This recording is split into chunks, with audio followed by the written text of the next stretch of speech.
interesting, when we school canter pirouettes, we do a lot of schooling pirouettes, and we do it sometimes, 3 to 4 times around. But when it comes to walk pirouettes, nobody schools it that way. We do 1 half pirouette at a time, and it is simply not enough for the horse to figure out the proper coordination there. So why not in walk schooling sometimes 3 to 4 bigger full pirouettes, so that the horse has enough time to figure out the proper placing of his legs. Yeah?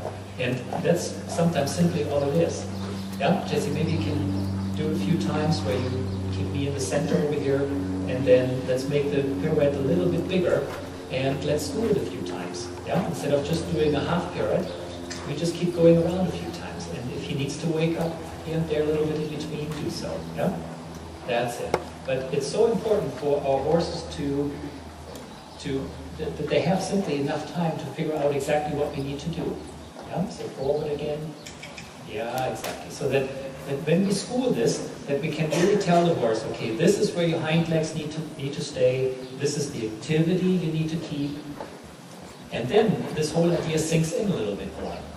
Yeah? But if we just do 180 degrees, it's sometimes simply not enough. Yeah? So here we see he gets a little bit more the coordination. Of course, the pirouette is a little bit bigger. Yeah? We can even make it sometimes a circle like this, 5 meters in diameter, and then bringing the haunches a little in, and then a little bit firmer correction when he clicks. That's it. Perfect. So that our horses learn from it. Yeah? Good. Very good. Good. And forward again when he gets a little stuck. And let's do the same thing left. Yeah? In canter, we would not just do over and over again half pirouettes. Our horses would learn from that. They need to learn to spiral in when we introduce the pirouettes, and that's the same exact thing in walk. Yeah? That's it. And keep it a little bit bigger, Jessie. That's it. And then keep the haunches a little bit in. Still make it a little bit larger, that you simply think about a 5-meter circle with a little bit the idea. If he needs to go forward a moment, get out of it, that's perfectly fine too. Yeah? We can see sometimes he anticipates a little bit against the inner leg here, not a problem. That's where we make it bigger. Here we should also have the option of riding a couple steps shoulder forward in between. When a horse leans against the inner leg, right away out. Yeah? So you feel that he takes over, let's bring that to his attention, and now let's go a little bit shoulder forward, like into the turn on the haunches. Yeah? Let's make sure that our inner leg is just as effective as the outside leg. And this is not different later on in the canter pirouette. Yeah, good, Jessie. Out of it. Yeah, and we want to correct this immediately. When our horses anticipate, let's make sure we stick to our rules, that each and every aid is perfectly respected. Yeah? Real quick, what I'd like to say about Jessie's horse, we can see here and there this confirmation. Some people said, oh my gosh, look at his croup, it's a little high. You know what, honestly, I don't care, because he does his job. And he's a very, very rideable horse. Jessie's done a wonderful job making the horse very supple. He's very willing. If I would have a choice between him and a horse that has, maybe a different conformation, a lower croup, but it's not really that rideable, I would pick this one. Yeah? Okay, just for a couple more minutes, let's go into that shoulder in.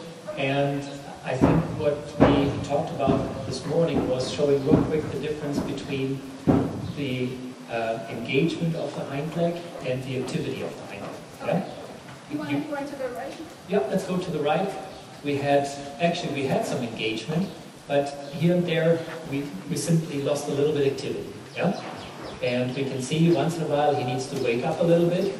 So the solution is actually fairly simple at that time. We simply ride him just a touch more forward throughout the movement. When we start the shoulder in, a lot of horses feel that it's a lot harder to engage the inner hind leg, so they slow down. Yeah? And we lose then a little bit the activity. Yeah? Jessie, I'd still like to see just a touch more forward tempo in that. And exactly, you can go in between, forward, when you feel that shoulder in causes a loss of energy, simply a couple steps straight, and then we go again. Yeah? Good. And straight, and send it forward again. Good. And shoulder in again. I like this one the best over there. Yeah? Very good. Okay. Good. And Jessie, let's do the haunches in also with the same idea. Everything just a touch more forward. Not more angle than this. Very good. And when the horse, Jessie, walk a second, that's great. And when the horse is this established in the haunches in, we can go later on, we can certainly come to this, but the next step for this horse would be to do the same movement once on the diagonal. And we go on the diagonal a little bit, haunches in, trying to keep the shoulders on the line. Now we're moving the haunches a little bit in, and before we know it, we have a perfect setup for a little half pass. Yeah? Okay, Amy. Steffen, let me just say it's important that with Jessie's horse, riding more forward and then letting the movement collect the horse, rather than trying to, quote, collect before the movement. You know, with this kind of horse, it just makes him too slow. Yeah, and it is very tempting when with horses that have naturally a little bit more cadence, when the back is swinging, it is very tempting to ride everything just a touch slower because we feel a lot of movement underneath us. But that doesn't mean that the hind legs have enough activity. You know? So, very tempting. Therefore, to me, always so important to have somebody on the ground. Okay.